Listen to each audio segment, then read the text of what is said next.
English examination साल भर पढ़ना है? बिल्कुल नहीं। तो बहुत बच्चे ऐसा सोचते हैं ना कि इंग्लिश एग्जाम में साल भर पढ़ने की जरूरत ही नहीं है, हमें बस 2 दिन पहले एग्जाम के पढ़ के जाना है और हमें 100 में 100 आ जाएगा।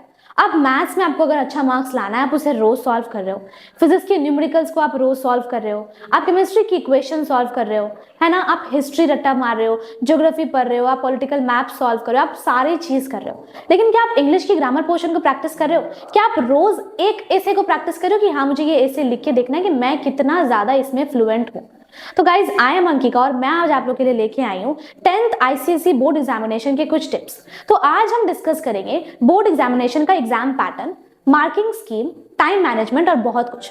तो चलिए वीडियो में देखते हैं कि कौन से टॉपिक को कितना देर तक कवर करना है, कौन से टॉपिक में कितना मार्क्स है और कौन से टॉपिक को कितने हद तक हमें लिखना है। तो सबसे पहले चलिए जान लेते हैं कि हमारा जो एसे वाला पोर्शन है उसको कैसे हम लोग कवर अप करेंगे।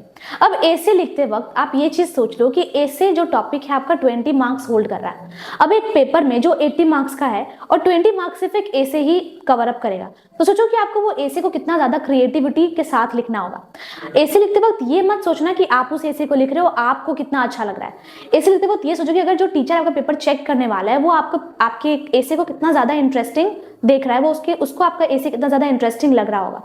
ठीक है, अब एसे आपको 20 मार्क्स का है। अब उस एसे पे 30 से 35 मिनट से ज्यादा उस एसे पे टाइम लगाना ही मत, क्योंकि बाकी पेपर भी आपको सॉल्व करना होगा।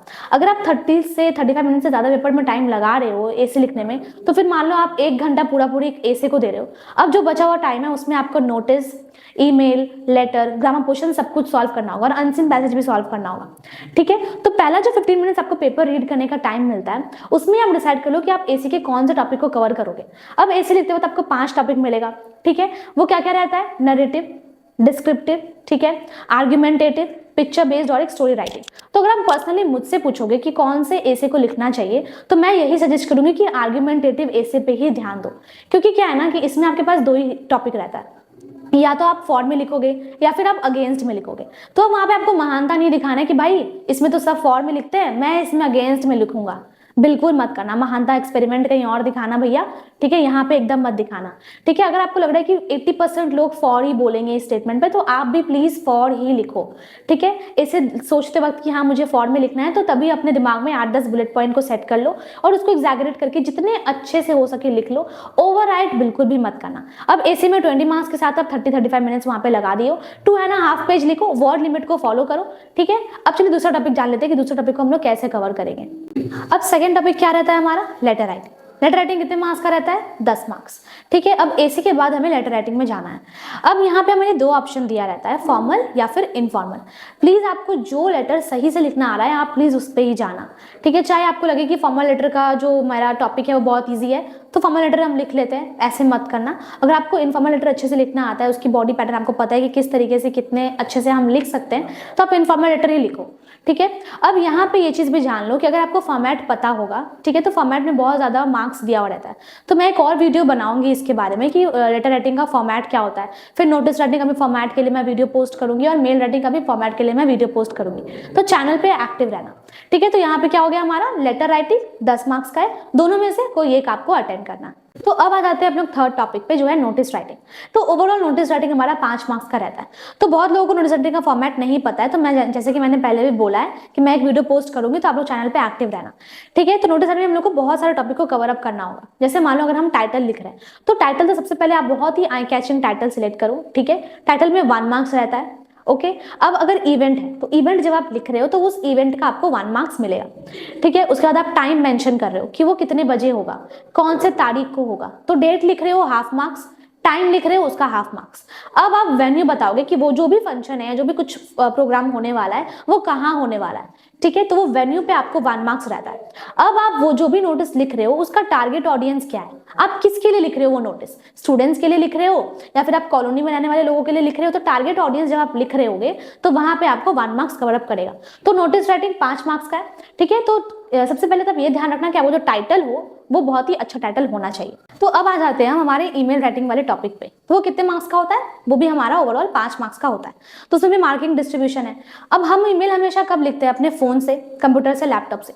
यहाँ हमें तो पेपर में लिखना होगा। तो इसका मार्किंग डिस्ट्रीब्यूशन क्या है? देखो, जब आप किसी को ईमेल भेज रहे हो तो आप लिखते हो ना 2-@gmail.com, तो उसमें आपको 1/2 मार्क्स मिलेगा। ठीक है। आप सब्जेक्ट लिखोगे कि आप ईमेल किस लिए लिख रहे हो, तो वो आपका हाफ मार्क्स का होगा।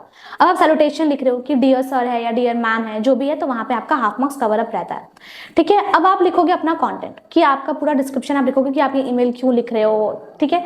तो उसमें आपका जो मैसेजेस है वो ज्यादा बड़ा नहीं होना चाहिए, जो आप बॉडी लिखोगे वो ज्यादा बड़ा नहीं होना चाहिए, 7 to 6 लाइन्स में उसको कंप्लीट कर लो, ठीक है। तो उसमें क्या रहता है, आप ओपनिंग लाइन जो लिखोगे उसमें हाफ मार्क्स, क्लोजिंग लाइन जो लिखोगे उसमें हाफ मार्क्स रहेगा, और आप जो मैसेज डाल रहे हो उसमें आपका 2 मार्क्स कवर अप रहता है, ठीक है। अब लास्ट में आप सब्सक्रिप्शन लिखते हो, सब्सक्रिप्शन पे आपका हाफ मार्क्स रहता है।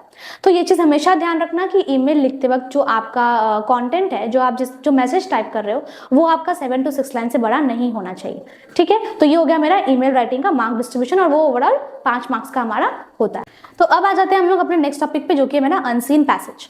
तो वहां पे ना हमें 3 तरीके की क्वेश्चन दी रहती है, एक रहता है वर्ड मीनिंग, फिर क्वेश्चन आंसर, और फिर लास्ट में रहता है प्रेसी, ठीक है। तो वर्ड मीनिंग हमारा 3 मार्क्स का रहता है, ठीक है। अब यहाँ पे सवाल ये आता है कि भाई वर्ड मीनिंग जो हमें क्वेश्चन में दिया रहता है, तो वहां पे हमें समझ में दिक्कत होती है कि भाई इसकी असली मीनिंग है क्या, ठीक है। तो वहां आपको क्या करना है कि अगर मान लो आपको कोई शब्द दिया है, आपको उसका मतलब पूछा गया है, तो वो सेंटेंस को ना आप सही से पढ़ो, आपको जो सेंटेंस समझ में आ रहा है वही वर्ड मीनिंग में अपने तरीके से डाल दो, ठीक है। तो वर्ड मीनिंग 3 मार्क्स का रहेगा, क्वेश्चन आंसर रहता है मेरा 9 मार्क्स का, ठीक है। क्वेश्चन आंसर आपको पैसेज में ही आपको मिल जाता है, और बाकी जो 8 मार्क्स है वो कवर अप रहता है प्रेसी में। अब प्रेसी लिखते वक्त आपको बहुत ही ज्यादा टाइम लगेगा, तो इसमें पहले आप एक चीज काम करना, जब 8 मार्क्स का प्रेसी है तो आपको 3 तरीके से लिखना है। पहले तो आप पॉइंट्स बना लो कि प्रेसी में आपको क्या क्या चीज डालना है, क्वेश्चन को ध्यान से पढ़ो कि प्रेसी में आपसे पूछा क्या गया है। अब जो चीज का जरूरत नहीं है वो उसको प्लीज प्रेसी में लिखने का जरूरत भी नहीं है, ठीक है। तो पहले पॉइंट्स बना लो, उसके बाद रफ प्रेसी लिखो, उसके बाद लिखो आप फ्रेश प्रेसी, ठीक है। तो प्रेसी लिखने का भी फॉर्मेट मैं आप लोग को बता दूंगी, वीडियो पोस्ट करेंगे हम उसके बारे में भी। तो ये हो गया आपका क्वेश्चन आंसर, प्रेसी, और हो गया वर्ड मीनिंग। ये टोटल हो गया मेरा अनसीन पैसेज का फॉर्मेट। तो अब लास्ट है हमारा ग्रामर पोर्शन। तो वहाँ 4 टॉपिक कवर अप होता है, टेंसेस, प्रीपोजिशन, आपका जॉइन द सेंटेंसेस, और ट्रांसफॉर्मेशन ऑफ सेंटेंस। तो वो ग्रामर पोर्शन मेरा टोटल 20 मार्क्स का रहता है। टेंस कितने मार्क्स का रहेगा, 4 मार्क्स का, प्रीपोजिशंस 4 मार्क्स का, जॉइन द सेंटेंसेस भी 4 मार्क्स का रहता है, और ट्रांसफॉर्मेशन ऑफ सेंटेंस रहता है मेरा 8 मार्क्स का। तो यहाँ पे टेंसेस और प्रीपोजिशंस तो आपको सॉल्व करना होगा, लेकिन जॉइन द सेंटेंस और ट्रांसफॉर्मेशन ऑफ सेंटेंस आपका एमसीक्यू तरीके से आएगा, तो वो आपको प्रैक्टिस करना पड़ेगा, ठीक है। Tenses, preposition, transformation of sentence और जॉइन द सेंटेंस आप रोज प्रैक्टिस करो। तो ये होगा मेरा ग्रामर पोर्शन 20 मार्क्स का। तो अब ओवरऑल ये था मेरा लैंग्वेज पेपर का मार्किंग स्कीम। तो क्या देखे थे हम लोग, ए से 20 मार्क्स है, ठीक है। लेटर राइटिंग है आपका 10 मार्क्स का, ईमेल एंड नोटिस आपका 10 मार्क्स का है, 5 मार्क्स ईच। अनसीन पैसेज है 20 मार्क्स, और ग्रामर पोर्शन है मेरा 20 मार्क्स, टोटल हो गया 80। तो अब ये चीज में अगर आप ये सोच रहे हो कि भाई एग्जाम के 2 दिन पहले पढ़ के चले जाएंगे, मेरे को अच्छा मार्क्स आ जाएगा, मेरा परसेंटेज बहुत अच्छा होगा, तो ये प्लीज ऐसा बिल्कुल भी मत करना। हर रोज 2 से 3 बार सॉल्व करो, 10 ईयर्स को प्रैक्टिस करो, तभी आप अच्छा मार्क्स लेके आ पाओगे। हमारा वीडियो पसंद आएगा तो लाइक शेयर सब्सक्राइब जरूर करना, और चैनल पे हमेशा एक्टिव रहना। Thank you.